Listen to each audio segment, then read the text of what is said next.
Hello, everyone. We are coming up on 2 o'clock here on the West Coast of the United States. Patrick Scott here. Thanks for joining us today. You have some pride to share. So you'll notice the thumbnail for this video is a beautiful dog. His name is Revan. He's my grand dog. He lives with his daddy Josh, who may be on this call. I can't know. Oh, he is. And he says that's a good looking puppers. And he is. He's a sweet boy. Good boy. And then Josh today is celebrating his 1 year of sobriety from alcohol. So I'm congratulating him and bragging about him. He's a wonderful guy. He, just so you know, and we're going to talk a little bit as we get started about upcoming events. Josh is my guy that does social media. He does my website, and if you've seen the website, it's really beautiful. And it's funny. I had somebody look at the website here at the clinic. Because they don't see me the way you see me. They see me. I'm Dr. Scott. I'm their clinical supervisor. I'm a therapist. Co-owner of the clinic. They don't maybe know the other side of all the Huna stuff and the hypnosis and NLP and all that stuff, and I don't need to tell them. But I had one student say that she went to the website. She said, "My God, it's captivating." What would she say? It was captivating and meditative. I lingered on every page, and I said, "Well, that's great." And she says, "It's beautiful. Just never mind the content. Just to look at it is visually stunning."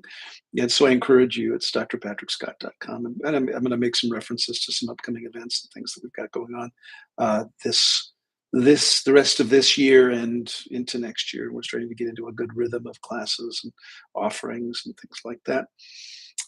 So I guess we could start there. So today, starting actually tomorrow morning at 10 o'clock, we're doing our very first STFU live stream class online virtually. And I'm, confused. Is it live or is it online? It's on Zoom. And if you want to join us, there's no limit to. This is the thing that I struggle with a little bit. I'm old fashioned, and I do love live events, and I do love live in person classes. And lately, and I think all of us since COVID have become more and more comfortable doing this. And it's really wonderful. And I know a lot of people work from home and have a lot more freedom and don't have to wear pants and can, do everything that they need to do online. There is someone that has been talking to me about creating a retreat center, which seems a little counterintuitive to me. And I'm going to be meeting with her next week. And she has recently taken level 1 and level 2 Huna with me. And she really believes that in the guise of all of this technology and all of this online stuff, and that's particularly kids and all of us are online for hours. And I'm not even talking in a addictive or dysfunctional way. I mean, if you look at just your work, email, texts, we've got, where's my phone? We've got the phone, we've got the tech, we got the Apple Watch. I don't have one on today, but I have one. And that increasingly our lives are online, and that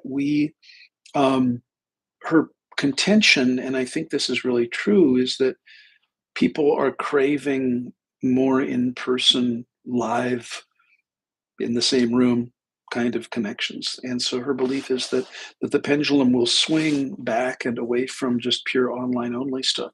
Now, I will tell you, as a therapist and as a clinician, I have to get 40 hours of continuing education every 2 years, and I'm licensed in a number of states. And I just completed that, and I did most of those things online. It's convenient. It's easy. It's less expensive, by the way. Don't have to travel somewhere. And so I am a big proponent. So starting tomorrow and Sunday, we're doing a 2-day STFU. STFU stands for exactly what you think it is, shut the F up. And it arose out of a 2-day psychic development class that I started in 2020 at the dawn of COVID, as they said. And it was a live class. It was in San Diego. It was 2 days. And as you do your work, and as you age, and as you mature, and as you work through your baggage and let go of your stuff, you're going to become more intuitive. Malcolm Gladwell wrote a book a number of years ago called Blink, Blink, in which he said that any of us that have done anything for 10 years or more are going to develop what appears to be a psychic ability, and that we can size up a situation in the blink of an eye. And if you think about your own work, the work that you do, um, if you can, Amber's here. It looks like Kelly Dean is here, and so this idea that as a therapist, and I've been a therapist for a really long time, and I've certainly worked with probably at this point hundreds of thousands of people. Um, I noticed as I let go of my baggage and I had cancer and I had a couple near death experiences that I had becoming increasingly intuitive. And as a scientist, I didn't really believe it. I kind of questioned it. I was very skeptical of all of this stuff, really skeptical of past life regression, that there was reincarnation, past life, skeptical about intuitive stuff. And so I'm happy to report in the last 25 years or so, I've really done a deep dive into the new age, into psychic phenomena, things like that. And I joke I haven't, but I have had a number of really wonderful experiences. And so students in the Huna workshops in Hawaii said, well, why don't you start teaching intuitive development so that people can actually start to, if that's something they're interested in. So we started this class called Psychic Development, and I've taught it in Japan, I've taught it all over the world. And a few years ago, well, like probably a year ago, somebody said, it's really a boring title, Psychic Development. It's boring. What are you trying to impart? What is it about psychic development that you're trying to impart? Why would anyone want to learn about psychic development? And they said, well, all roads lead to shutting the F up. That's it. I mean, we are so consumed with data and with information, and we are raised. And now your kids and grandkids are born, well, not born, but have access to these. Now, I did see a statistic just this week that said that 13-year-olds and younger should not have phones. Period. I didn't read the article, but the headline was, National Institutes of Health or some power that be in the health arena said that kids should not have phones before age 13 or 14 is what they said. And I don't know how what you think about that. I do see a lot of kids with iPads, and I do see a lot of parents using the phones and the iPads and the computers and things like that, and games and controllers and all that kind of stuff to keep their kids busy.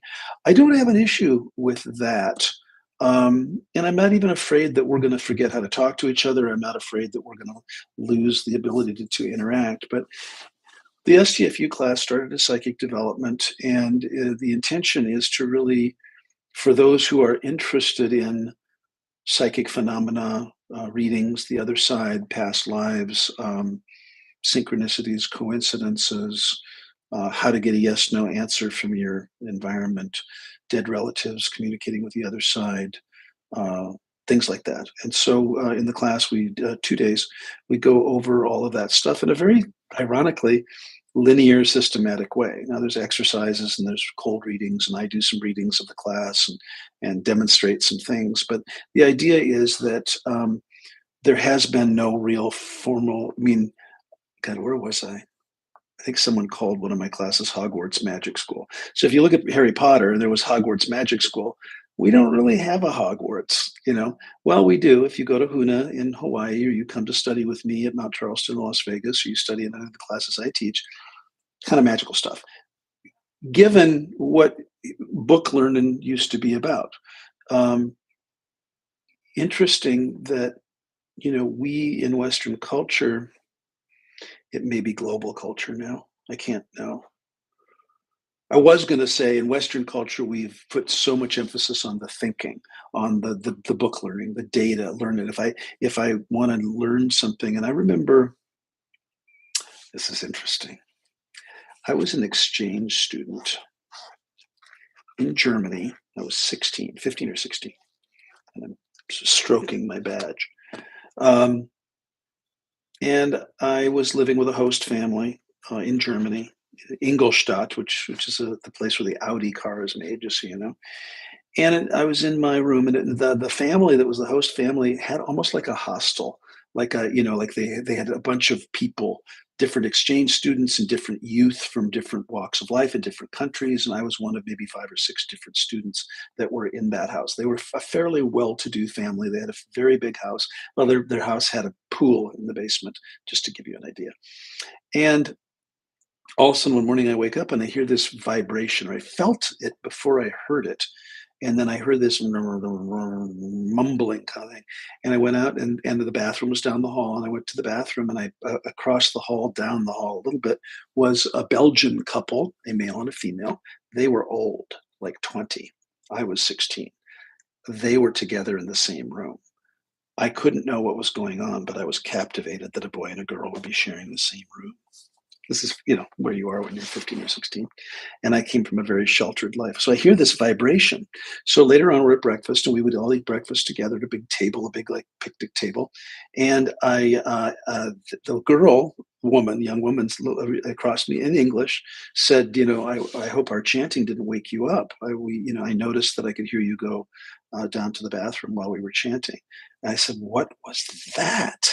She goes, oh, we're Buddhist, and we chant, and that's our Buddhist practice. And I realize I'm doing that thing where I have the laptop on my lap and I'm shaking every time I move. So I'm going to put it on the table so it doesn't look seasick on this live. So forgive me. Let me just do that right now. I got this table so that it will be stationary. Okay. And so I said, what does that mean? I was raised in Minnesota. It was, Lutheran, and I wasn't big into church. I really didn't know anything about anything. Um, they started explaining to me about Buddhism, and I was captivated. It was so exotic. Now, I thought all Belgians were Buddhist, and I thought, they were chanting this Sanskrit, Japanese, archaic language, and I thought it was Belgian, what you make up. And they ended up bringing me to a meeting, and I learned the chant. And it was a older Japanese man at this meeting. Now, remember, this is in Germany in like 1974, 1975, something like that. And it seemed a little culty to me, a little cult-like. Like they had a picture of the president up on the wall, and he was Japanese, and I wasn't so sure about this. So they, in those days, were very pushy about getting you to sign up, join, start practicing, whatever it is. And I think a lot of churches are like that. They want you to join, And I realize I've now put it on the table, and then I just keep hitting the table and shaking the camera. So I'm just not very good at this. I need a tripod on the other side of the room so I don't shake this whole thing. Anyway, so I'm meeting with him, and I'm the guest, and it's a big deal to bring a guest to a meeting, propaganda. I don't know what it was. So I said, thank you for the invitation. I'm really not quite ready to join. And joining didn't mean anything other than just a committing to come. There's no money or anything. And it was just basically a commitment, to start practicing. And he said he was Japanese. Now, he was Japanese, and we were in Germany, and we were speaking in German, just to put it into context. So I said, in my best German, I said, well, I think I'd like to read more about it before I commit to doing anything. And he, without missing a beat, he said, well, that's the trouble with you Americans. You always just want to read about it. You don't actually want to do anything. And I was pissed. That's the trouble with you Americans. You just want to read about it. You don't really want to do anything. I don't know why that hit me, but it hit me really wrong. And he was, I don't know what the deal was. Well, it worked. Of course, it was a challenge. It was like he was throwing the gauntlet down. Like, oh yeah, dude, watch me. So during my time as an exchange student, I really got into Buddhism, man, and I learned the chant, and I read the sutras, and I read all the books, and I joined, obviously, 40 years later. Is it 40? 1975. That's 50 years. Sorry. I've been practicing Buddhism for 50 years. I guess I knew that, but 75 to 2025 is 50 years. Oh my God. And the challenge was, but it's a good topic to talk about, because what's the distinction in your life between reading about it? I'd like to read about working out. I'd like to read about spirituality. I'd like to read about diet. I'd like to read about yoga. I'd like to read about Tai Chi. I'd like to read about anything, and now we have so much information. We're on YouTube, and we've got anything you can think of, anything you can't think of, we can find information about it these days. And so then how does it translate into your own life, right? What's the distinction between knowing something and doing something? What is the distinction between doing something and being something? I mean, I said it, I think in the last week, I said, what are we? We're human doings now. We've got all these tasks that we do. We're apparently called human beings, but then what does it mean to be? What are you? What are we? That kind of thing. And so, uh, through popular request, I created this class. Now, I channeled the class, which means that I just sat down and wrote it in a few hours. I thought, okay, what do people need to know about psychic development? What are some of the mechanisms, the structures around enhancing your ability to get out of your head? And the reason I changed it to STFU is that really, I'm going to challenge you by virtue of watching this video today. Everyone that I anecdotally survey has had intuitive hits. Everyone. And I work with lots of people in different walks of life. I work with people in industry. I work with a lot of physicians, a lot of super nerds. I work certainly in behavioral health, mental health. I teach mental health. I'm on medical school faculties, university faculties all over the world, like 35 of them. And I'm not trying to impress you. I'm saying that in my travels, I work in corporate America, I work in media and entertainment, I work in healthcare, I work with people of all walks of life, which I love, right? I've got low income people, I've got veterans coming in every day. And 100% of the time, 100% of the people, when I ask, have you ever had an intuitive or psychic or awareness or mystical thing that's ever happened? 100% of the people say yes. I'm going to give you some examples. Have you ever been in a mall? I know we don't go to malls that much anymore, but in a crowd, Costco. I guess Costco would be your Trader Joe's or whatever. And or you feel that somebody's looking at you, and you turn and you look and you can see them looking at you. Have you been at a stoplight driving? You're in your car, you're at a stoplight, and you can feel that somebody's staring at you, and you look. 100% of the people. Has your phone ever rang and you know who's calling and you're not looking at it? Not by the ring, not by the technology, not by the caller ID, but your phone is on the table, it rings, you know who's calling.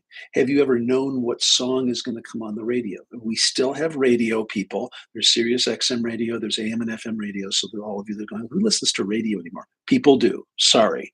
And there are people who they just know what song is coming next, that kind of thing. Have you ever had a premonition? Some sort of something's going to happen and it happens. Good, bad, or ugly. Sorry. Have you ever had that kind of thing? Have you ever had a dream that ended up materializing, in a pretty amazing way? Have you ever made a prediction or had a suspicion or a hunch or a gut feeling, mother's intuition, and so on? And I'm going to tell you that in spite of all the, oh, Patrick is so woo-woo and oh, he's so out there and blah, blah, blah, 100% of my anecdotal population that's in the hundreds of thousands now. Remember, I teach large groups. So I'm not talking millions, but I'm talking, I bet in 40, 50 years, I'm talking hundreds of thousands of people I have encountered and taught over my career. 100% of the time, people have had some sort of an intuitive awareness. So this class called STFU really is an introduction, by the way, to help you develop those skills and just tell the truth about it, right?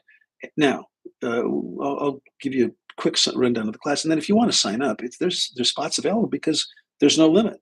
We have a pretty good sized group, but it's cool. It doesn't because it's online and it's pretty inexpensive. I think it's $4.95 for 2 days for a 2-day class online.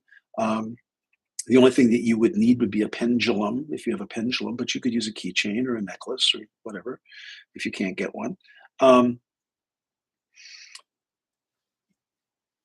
If this is interesting to you, now I have to tell you that in my anecdotal research and in the people that come into my office, people have nowhere to talk about this stuff, really.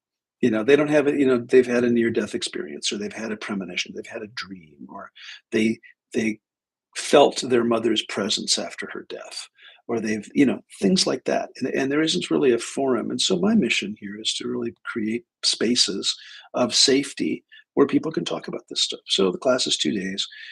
There are 4 aspects to psychic development, and the STFU part is really just shut up. If you shut up and you listen and you shut up and you get out of your head, you shut up and get your ego out of the way, get your values out of the way, get yourself out of the way. It's amazing what can come through. I remember I was teaching the class in Japan, and in Japanese. I don't speak Japanese, but there was a translator, my co-trainer, Tomoe Kumu Tomoe, and I'm doing the introduction, and Japanese students are so great because they're so sincere and they're so earnest. And they're, I think, as a nation, they're just a nation of nerds. They're super curious. They want to learn. They have amazing commitment to excellence. And it's just it's a lovely place to be. Never mind, it's beautiful, but I just love the people. And so I've got, I don't know, 25 students live. It's in person, right, in a group room, in a training room, and I said, in this class, we're going to get your egos out of the way. And they're going, "Mhm." And we're going to get your conscious minds out of the way. You know, it's chattering, thinking, ruminating, chewing on things. We're going to get that out of the way. Mhm.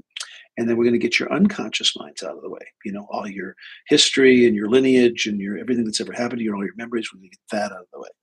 And then I said, and then ultimately we're going to get your higher selves out of the way, your soul, you know, everything out of the way. And Tomoe turned to me, and in English, she's translating. She stopped dead in her tracks and she turned to me. She goes, "What's left?" Which was so cute. Because what's left is your ability to be a clear, clean channel and get yourself out of the way. Anytime you have an agenda. So I'm these days pretty psychic, and I do readings for a living. I mean, I get people pay me. They pay me a lot of money to have a reading, and I do them and I record them. And I had a client call me last week and have a session, and she said, you know, 5 years ago you did a. And by the way, at my age, I've got clients for decades. I mean, and I don't see them every week. Some of them, like this one, I hadn't seen for 2 years. And she said, you know, she calls me Kumu. She's one of my Huna students, and she said, Kumu, you did a reading for me 2 years ago, 3 years ago, and I thought it was bullshit. I never told you, but I thought it was bullshit. And you made predictions about my kids and about my husband and about my family and about my career and about my health and about everything. And I thought it was all a load of crap. And you recorded it and you sent it to me. And just for kicks, last week I listened to it. This is the client now. And she said, every single thing that you predicted has come true. Every single thing, down to everything. I swore my kids would never go to public school. They're in public school. I thought I was going to be getting a divorce. My husband and I are still together. I never thought I would get a such and such on you know, blah blah blah, and that's happening. I never. You said that I would write a book. I've written books now. You know, and down to the now this is interesting. I'm smiling as I say this because you have to understand. Number one, I don't remember a single thing about that reading. It was recorded because it's not me. It's not me. It's not my ego. It's not my opinion. It's not my desire. It's not what I want for her. It is a reading, just like you read a book. Now, in order to be a clear, clean channel, you got to get yourself out of the way. And that's what this class is about. Four aspects, and then I'll leave it alone and you can sign up if you want. The first thing really is release work. And so in all of our travels and all of these videos that you've watched me, we talk a lot in Huna about release work, meaning letting go of negative emotions, limiting decisions, internal conflicts, core wounds, karmic patterns, things like that. And because if your consciousness is cluttered with negativity or rumination or anxiety or depression or issues or trauma or whatever it is, that's going to be louder than any of the information coming through. Number two, meditation. Meditation is different than release work. Release work is an intervention where you actually proactively call forth negativity. And we do a monthly release session called Ho'okubu. It's on the website. And this isn't a big pitch for the website. I just, you know, it's all there. As you come up with questions, if you want the answers, go to the website. It's all there. Beautifully explained by Josh. So second is meditation. You have to get quiet in order to hear things coming through from the other side or from dead relatives or spirit guides or higher counsel or Aunt Tilly or your dead pet. You got to get quiet. And meditation does. And again, you can hear me going, you got to shut up. Shut up. Stop talking. So then the third aspect is calibration. And this is where there's technique that is taught in the class. This is the pendulum. So I teach applied kinesiology in a number of formats. Pendulum, now you may have heard of the Ouija board, you know, where you put your hands and move the thing. I'm not a big fan of that, and I don't think you should be either. It can access not so great stuff. But a pendulum where you test a yes or no answer from your universe. And there's other mechanisms, other techniques that I teach in that is not pendulum, but other things that you'll learn to get a yes or no answer from your universe. And then finally, the final step in psychic development is listen. It's another version of shut up. Because if you're clear and you're quiet and you have a way to get a yes or no answer, you can get a lot of information. And then people say, well, where's that coming from? Well, I don't exactly know, but I know that yesterday I did a session with a client and she mentioned, what was it? See, now you'll notice that I don't remember because part of setting yourself aside, the reason I record all the sessions is because part of setting myself aside is I'm not attached to it. Um, I don't know. She had some questions. I clicked the recorder on. It was on Zoom. She was on the East Coast of the United States. I clicked on Zoom. I said, I better record this because I'm getting a lot of information coming through. And it was her mom. It was some spirit guides. It was just a lot of opinions and stuff coming through. Now, I didn't notice necessarily where it was coming from or who it was coming from, but it was information that I was clear wasn't my opinion. It wasn't my advice for her. It wasn't, you can tell I wasn't thinking. And so as soon as I kind of dissociate a little bit, and if you watch me, you'll see my eyes kind of glaze over and I kind of go south. I dissociate. I clicked on the recorder and I just started channeling. And it was things about her family and her father and her new house and her land and her business and her career and her health and her this or that or the other thing. And then we were finished with the session and I clicked off the recorder and she said, that was so helpful. Now listen carefully. Conventional wisdom says, if I'm reading you and I'm just telling what you already know, what's the value in that? If I'm saying, gee, you're struggling with your career and there's a fork in the road, and you hear that from me and you go, well, yeah, but so I already know that. It'd be like looking at an overweight person saying, I'm sensing you would like to lose weight. But what she said, and I think this is worth repeating, she was struggling very privately and very personally with a number of things.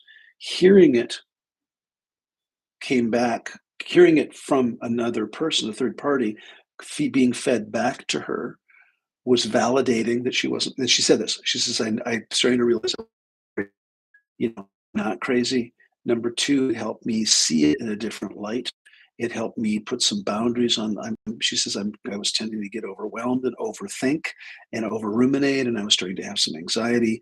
And some of the guidance that she got from some of her spirit guides were just about being fully. And it wasn't revolutionary guidance. It was about being present and one day at a time and kind of cliche sort of stuff, really. But it was helpful for her to hear it from someone else. And then there was the psychic aspect of it that there were things that I said that there's no way I could know individually, about how she was with this one client and she was struggling with one of her clients, and that came through. She's been a client for a number of years now, so that she expects that from me. It's not a surprise to her. But the conventional wisdom is if my joke is the psychic that says, I'm detecting a female presence on your right side, which is the maternal bloodline. It, you know, have you ever had a mother? Does that make sense to you? And I laugh because like everyone's had a mother.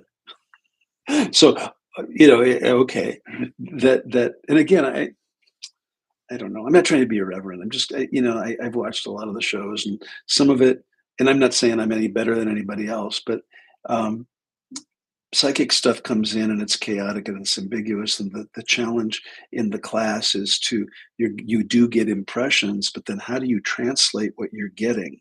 So in this particular reading I did for this client yesterday, it showed me a number of situations in my own life. And when they start showing me situations in my own life, all I do is just say, I don't know if this makes sense to you, but I'm seeing this thing. This particular was about land and loan and financing and FEMA and the hurricane and all that stuff. And I just started saying, I don't, and I'm not attached to it. I don't need to be right at all. And so and now I just have thousands of repetitions where I just do that. I'm not attached to it. They can take it or leave it. I don't tend to get clients that are critical or suspicious.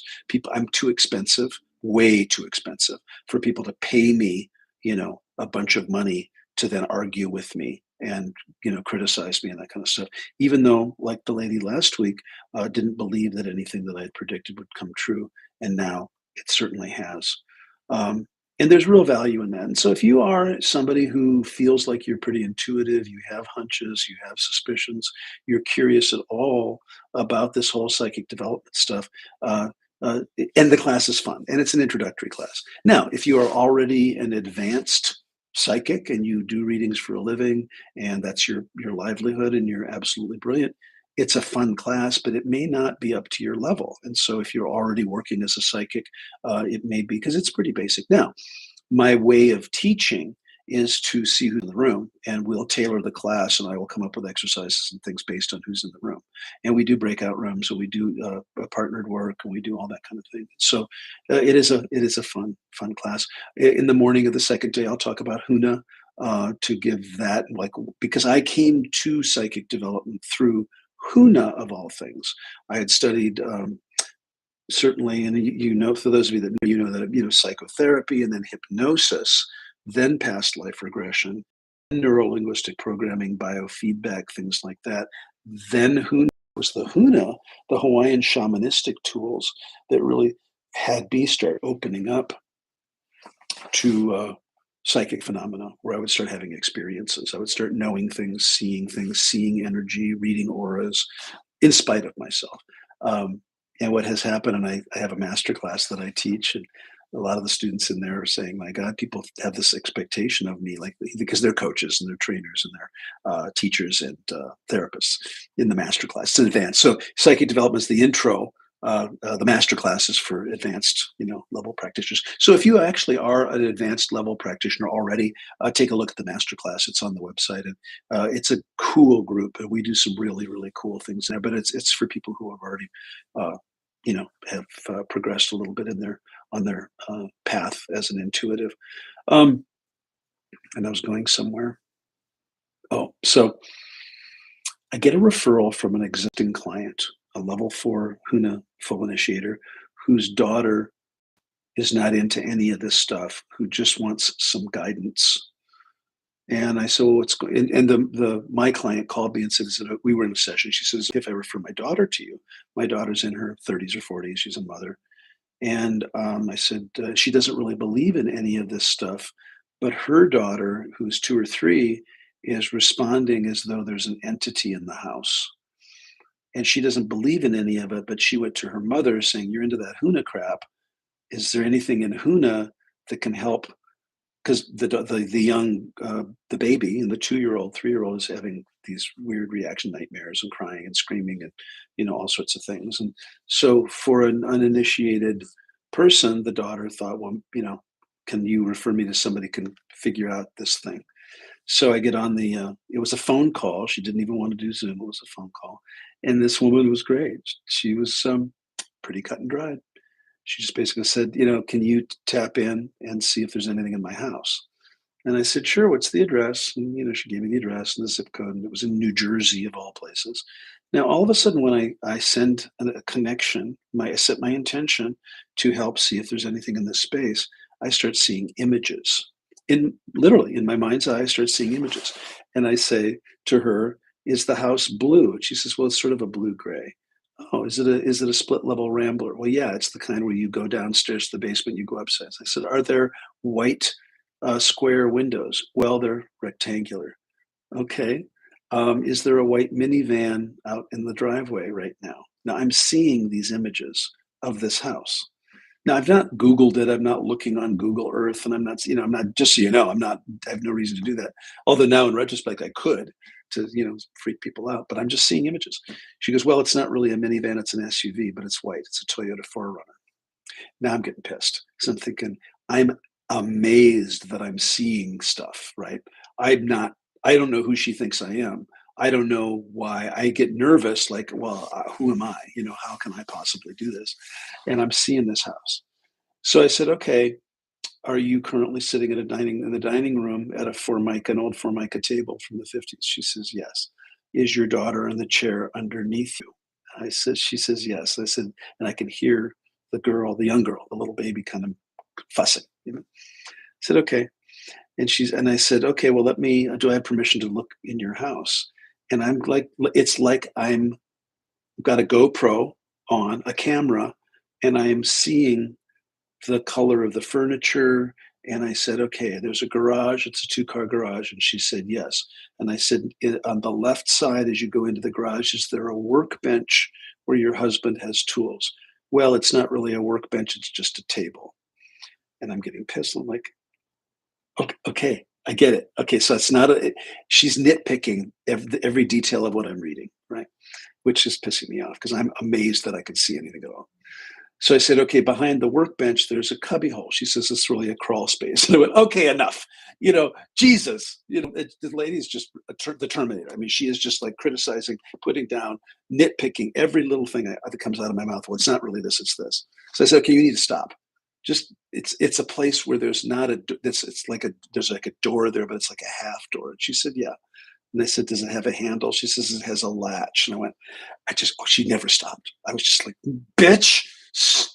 Anyway, so I said, well, your daughter, there is a space there. There is an entity there because there's a portal there that goes to other dimensions, blah, blah, blah. She goes, okay, well, can you just clear it? She had this like hardcore New York, New Jersey. Can you just fucking fix it?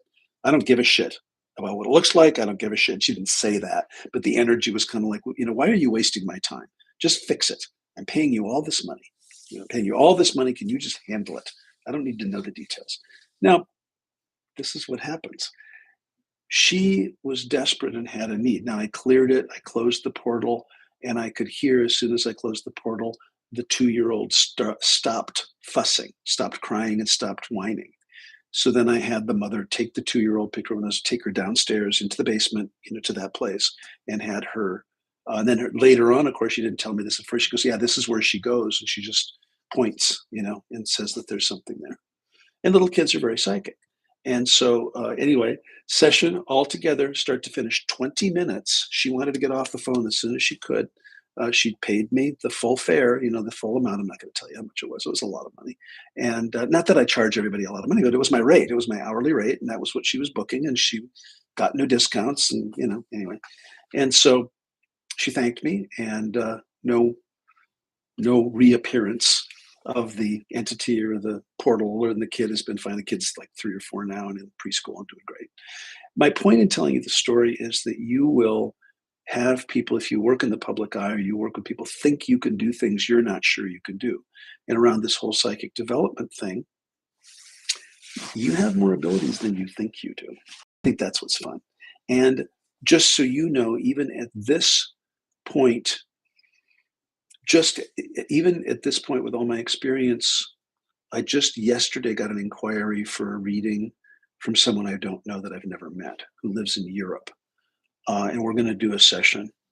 And I get nervous, I'm being really transparent with you, straight with you. Like, what if I can't do it? What if I'm wrong? What if I make a mistake? And I think that's just human nature. Because what it takes to do that is it doesn't feel like skill to me. It's a weird counterintuitive process where I just have to shut the F up, out of the way, shut down my ego. Now, some of you know that recently I was asked to find. Sorry, I got distracted. At the clinic, and it was kind of an emergency little text, so I had to look at it. It's fine. There was a man with Alzheimer's. I was asked by a community, actually in California, and they didn't pay me, and I didn't charge for it, but there was a missing elder, 80-year-old Vietnamese man. And I found him. And I helped find him, and he passed away. And it was really pretty tragic. He had wandered away from his memory care facility, had been gone for a number of days before they involved me. And it was a student of mine, from Huna, that knew that maybe I could find him. And by the time we found him, he had already died of exposure in the elements. And very sad. And that's, and even as I replay that experience that happened over 3 days, the detail that I got, and right down to the bushes and the shrubs and the street signs and the 7-Eleven, the library and the car wash. Excruciating detail. And they followed the footsteps. And then when they found him essentially where I said they would find him, unfortunately, he had already passed away. And I didn't actually know that. And maybe I was protected from seeing that. But I noticed by about day 2, I started to get my ego involved. I started to really need to be right. I was feeling the desperation. I was feeling and I started to get nervous, about God, I hope I'm not leading them on a wild goose chase because you don't know. That's the thing. People will say, how do you know? I don't know how I know. And then I don't know if you can relate to that. I don't know how I know. I just know. I can't tell you how I know. And I'm starting to describe it I actually went over this with my master class. Actually, I used this as a training example in the master class. And the missing persons flyer, I showed that to them. I had them tap in. I showed them all the texts between the family and I, and the excruciating detail. Now, what I was getting were approximations of the street names. You know, I said there's a street name with the word good in it. Goodlow, Goodson, Good something. It happened to be Goodwin. I didn't get Goodwin. I got Good something.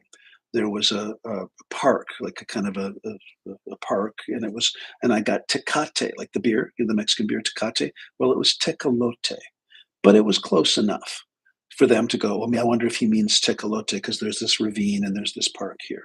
And so between the family and I, we were able to put together, and then I started seeing like a body shop, on this Goodwin Street, like an automotive body shop. I couldn't see the name, but I said it's like an automotive station or a body shop or a filling station or a gas station or something. And they showed me, and so I was working with this family to find this lost man, and it was a 3-day thing. Um, and I had a lot of emotion around it, and I had feelings. And again, I don't want to say that I beat myself up too much that I'd failed, that I gave it my all. Um, and they said that as they looked at the texts and they started looking at the map and they started taking pictures where I was showing his. Now, this is interesting. When I tap into another person, energy doesn't know time and space. And so I don't know if what I'm reading is real time. Is it the present time? Is it past? Is it yesterday? I don't have any way of knowing. And so what we figured out was that as I would say that, now what I got very clearly was that he's an 80-year-old Vietnamese man who fought in the Vietnam War. My sense was he thought he was in war. He did not want to be found. Remember, delusional, Alzheimer's, not firing on all cylinders. And that he did not want to be found and that he was hiding and he was paranoid and he was thinking that he was in war. And so he moved at night, and I saw the movement and I saw where he went, and where I saw they traced his steps. Now, they had no way of proving or knowing that he had gone to those places. But the places, what was remarkable to me was that the places I was seeing, and I did not know the neighborhood at all, or the area, the location, was word for word. Exactly. There's a car wash on the corner. Next to that is a donut shop. Down the street's a library. Across from that is a senior center. There's a median grassy strip in the middle of this main street with park benches and a bus stop, and it was down to the gnat's ass. And that to me, it's a weird thing. I can't have an ego about it. I don't like go, "Ooh, aren't I amazing?" because I don't feel like it's a skill. I feel like I've cleared my stuff out of the way, that I am reading like you would read a book. And in this case, it didn't have a happy ending. He passed away before anybody could get to him. And what I did feel the morning that he was discovered at about 5 p.m. on a given day, that morning, because I was waking up early to help with the search, because they were searching 24 hours a day. It was a whole about 30 people, the family and the community was searching for this guy. Um, I The only way I can describe it is in the morning about 10 o'clock, I lost the ping. I lost the connection. And I didn't make up that he had passed away. I just noticed I couldn't access him anymore. I couldn't find him. Now, this brings up, I know, a lot more questions than answers. I wish I could say to you, I know exactly how this works. I don't, and I don't. And so what I want you from a result of this one, and I know we've talked about, so we're going to talk about cycles and rhythms, because this is really about cycles and rhythms, that everything goes in cycles, and that everything and life and this too shall pass. And so what I want you to look at for yourself is When do you have those intuitive hunches? When do you have those suspicions? Now, when is it fear? When is it paranoia? When are you reading motives? Meaning you just know they're doing it because. Anything that comes in that's truly psychic or intuitive comes in flat.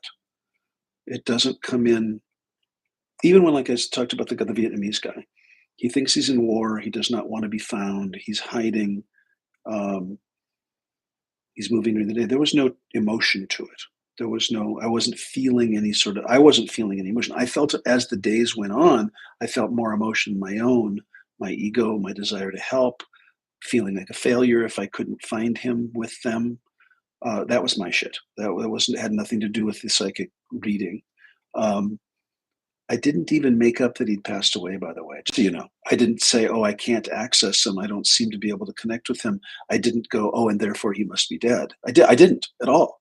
And then about 5 o'clock in the afternoon, they said that he was discovered by the police in exactly the description of the location that I mentioned. I mean, word for word. And they showed it to the police. They showed my text.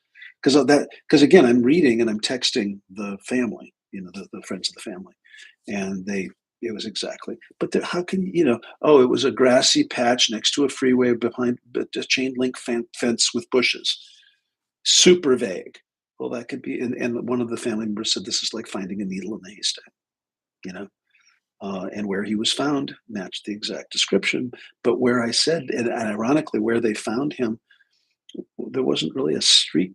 There wasn't a big landmark nearby that I could identify like that. So, cycles and rhythms.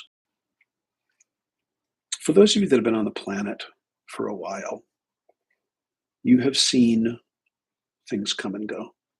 You have seen hard times, you've seen good times, you've seen up times and down times. You've seen presidents and administrations and parties and parties, natural disasters, tragedies, shootings. You've seen Kennedy get assassinated, Martin Luther King get assassinated, Robert F. Kennedy get assassinated. You've seen Gandhi, you've seen Nelson Mandela, you've seen apartheid in South Africa. You've seen a man land on the moon. You've seen all these things. And I remember when I was growing up, I remember very much like in 1969, I was 10 years old, and on TV was the moon landing. And I remember my mother, I'm a kid, I don't really know, but my mother saying, honey, you got to watch this. This is history. And she made it, and she was also the one that would say, gee, this country's going to hell in a handbasket. Oh my God, the Vietnam War. Oh my God, the economy. Oh my God, the gas shortages, the gas prices. Oh my God, the inflation. Oh my God, fill in the blank of every single thing we talk about today. I'm sorry, every single thing. Wars, economy, shortages, strife, disasters, natural disasters, man-made war, on ethnic cleansing, assassinations, killings, shootings. Now, I'm going to tell you, we didn't have the school shootings like we have now. That's kind of new, pretty disturbing. And she would sit there, and she was my single parent. Remember, I didn't have a father. And she would invite me to watch TV, to see what was going on in the world and that kind of stuff. And she had really strong opinions. Now, she was born in 1913. She went to work when she was probably 9 or 10 years old, and she was a performer, and she performed in vaudeville. For some of you who don't even know what these words mean, but she was a singer. And when she was very young, 10, 11, 12, started singing and taking voice lessons, and she dropped out of school in the 8th grade. I don't think she completed the 8th grade to be a singer. And during that time was the late 20s, early 30s, during the Great Depression in the United States. And so to hear her tell the story, she supported her whole family on what she made as a performer. And she performed for, 10 years, 12 years. And her father wasn't working. Her mother wasn't working. She was an only child, actually. She had lost her brother as a baby. He had passed away. So she was an only child. But she was, make no mistake, supporting. Now, bear in mind, she's 14. She's working in speakeasies during Prohibition. A speakeasy was an illegal bar, usually underground, where you could go and pay a fee and say a password and break the law and drink alcohol. And I realize I'm talking about ancient history. It was before my time. This is 1920s, 1930s, right? And the economy was horrible, and people were starving, and there were bread lines and soup lines. And we were between wars at the time, but World War One had concluded before World War II had started, and the country was in deep, deep financial depression. A lot of people committed suicide over the stock market crash of 1929. Now, I realize that for some of you that are younger, that you're even Gen Z or millennials, this is literally 100 years ago. My point in telling you the story, this is before my time, it was the same stuff, same shit, different day. Wars, different war, still war. Different economic challenges, still economic challenges. And my point is, the cycles and rhythms continue whether we like it or not. Now, you look at the development of technology. You know, the technology of the day was the car, the automobile. You know, Henry Ford, the Ford Motor. You know, Detroit came up. Steel in Pittsburgh, you know, was a big deal.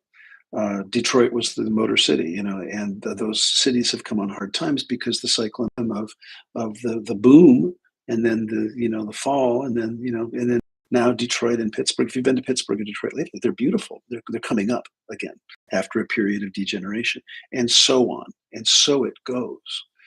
And in your own lifetime, you can look at the wars, you can look at the economic stuff, and from somebody of my age, I've been through many economic downturns. I remember buying a car, that was my second car. It was a Camaro. It was a sports car in 1979. And in 1979, OPEC, the Organization of Petroleum Exporting Countries, Saudi Arabia and so on, was putting embargoes on the United States on oil, and we had gas shortages and gas prices were going up. And I remember sitting in the car dealership. I'm 19 years old with my mother. She did not co-sign, but she was there for moral support. And she said, "Will we be able to get gas for this car? And how much are the gas prices? And are we going to be able to afford the gas prices?" This was in 1979. You know, you can see Mary Tyler Moore in the 70s on her some of you don't even know who that is. A show. She was a performer, a show and actress, and she had a show called the Mary Tyler Moore Show, and it was just a sitcom. And there are sitcoms now. You know, it's the same thing. And she's looking at a package of steak or something and kind of rolling her eyes and throwing it back because it was so expensive. And here we are today. Inflation, gas prices, war, strife, terrorists. And I'm not trying to minimize the difficulty. Pick your war, pick your situation. Been going on for thousands of years. Now my point is, and we'll conclude today, do you want to be at the effect of the cycles and rhythms? Do you want to be defending against the cycles and rhythms? Or do you want to be at cause for your own life? Because there's any given moment, there's a bunch of reasons that you can come up with excuses to not do your life. There's always going to be economic things. There's always going to be. Now, the thing that I find interesting, and I've said this in a previous video, I'm kind of a celebrity watcher, and I tend to look at, the lifetimes. What's it called? Lifestyles of the rich and famous. Go, oh wow, look at that person. I have had the great fortune of working with a lot of celebrities. A lot. I've worked in the entertainment industry. I've worked in the restaurant business. And I mean hundreds of people people you would know. And what I love about celebrities, many of them, we want to put them on a pedestal and we want to kind of worship them and go, oh, I'll be happy when I have fill in the blank. The money, the fame, the fortune, the car, the house, the kids, whatever it is. And what I love about some of the celebrities that I've gotten to know is just how down to earth they are and how they struggle just like we do. They're no different. They're all human. We're all the same. We're all in this together. We all get up, put our pants on, and I just love that. And the other thing that I remember, Oprah was interviewed a few years ago, and I forget the interviewer. And I think it was when she was first a billionaire.